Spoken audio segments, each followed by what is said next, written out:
جب تک دنیا کے کسی ایک قابل لحاظ رقبے کے ملک میں پورے اسلام کے نظام کو قائم کر کے نہ دکھا دیا جائے کہ ہم اس قابل ہو جائیں کہ دنیا کو دعوت دے کہ آؤ دیکھو یہ ہے اسلام، آؤ دیکھو یہ ہے محمد کا دین صلی اللہ علیہ وسلم، کہیں تو دکھاؤ یہ دین ہے محمد کا صلی اللہ علیہ وسلم۔ کتابیں نہیں پڑھیں گے، وہ کتابوں میں تو اچھی سے اچھی باتیں لکھی جا سکتی ہیں، کیا ہے یہ کہو کہ حضور ایسے تھے اور صحابہ ایسے ہیں، پدرم سلطان بود بھائی ہوں گے، تم کیا ہو؟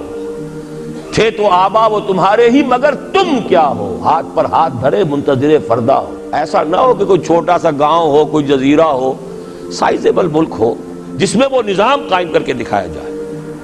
دی political socio economic system of خلافہ جو محمد عربی صلی اللہ علیہ وسلم نے قائم فرمایا، یہ سارا نظام اگر آپ قائم کر کے نہیں دکھاتے تو اس کا مطلب یہ ہے کہ آپ اللہ کی ریپرزنٹیشن کا حق ادا نہیں کر رہے۔ You are the representatives of Allah on this earth. کتاب آپ کے پاس ہے، قرآن آپ کے پاس ہے، نبی کے نام لیوا ہی نہیں، ٹھیکیدار آپ ہیں۔ سارے نبیوں سے افضل ہمارا نبی، سارے نبیوں سے افضل ہمارا نبی، یہ ترانے گانے سے تو نہیں بات بنتی، ذرا ان کا کوئی کردار، ان کے جھلک کوئی اپنے اخلاق میں، اپنے کردار میں بھی تو دکھاؤ، اپنے معاشرے میں بھی تو دکھاؤ۔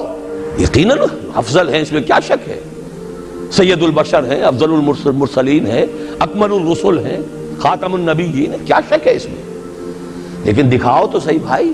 تو جب تک ہم یہ نہیں کرتے ہم مجرم ہیں، ہماری سزا شکلیں بدلے گی، پڑھتے رہیں گے کوڑے۔